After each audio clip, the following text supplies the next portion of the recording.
So how do you approach production now? Where you go, keys, drums, Most horns? of the times I start with a melody, bro. Start with a melody, and then once I get my melody, like 3 or 4 parts laid down, I sound, it kind of sounds kind of full. I'll start laying some hats, like you said, just to get the groove, because they help me get in the groove. And okay, like, okay, now I know I'm gonna put my snare. Now I know I'm gonna put my kick. You know what I'm saying, so forth. And then you can start adding more like counter melodies, just fitting that space, bro. So definitely melodies and hats, and then everything else.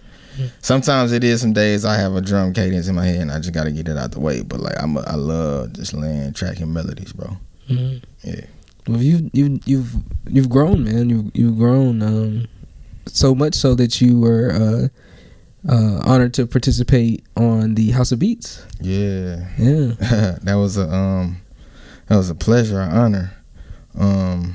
Matter of fact, y'all check that out on Tubi. It's called House of Beats. House of Beats. It is what it is. So basically what it was a kind of like a reality show for up and coming producers.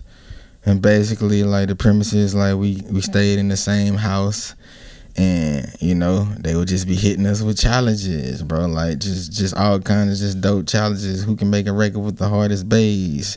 And then they had, who can switch gear and compete against each other and have the hardest beats, and then like all out beat battle type stuff. But like that was back in 2018. Like that was one of the first times, bro, where I felt like I was just around a whole bunch of talent, bro.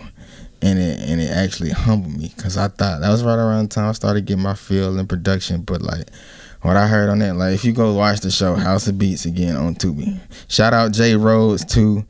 Also my music business teacher at Media Tech, he actually gave me the call. Like this was over a year after I graduated from Media Tech. Gave me the call like, Dre, man, I think you can compete on this show. And he kind of like wrote the whole script and came up with the team for the production. And bro, we just made it happen, and it blew up, bro. Like we hosted it on Machine Masters on YouTube.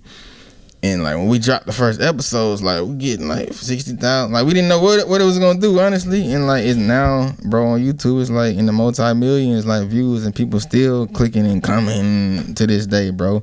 But check it out on YouTube or Tubi, man. House of Beats.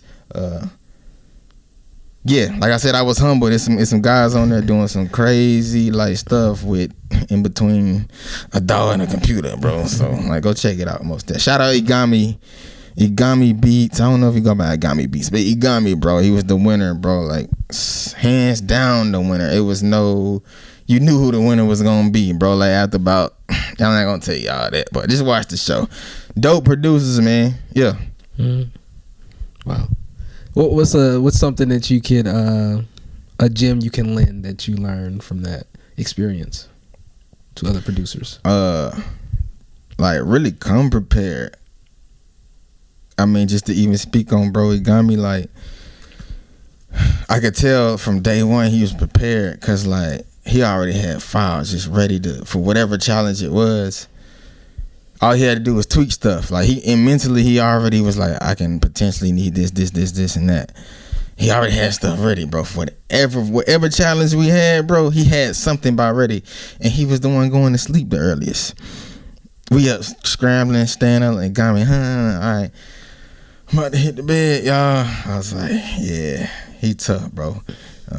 But come prepared. Like if it's something you got an idea of what it is or the role you're gonna play in a situation, just kind of at least do some research and like try to prepare something before you come.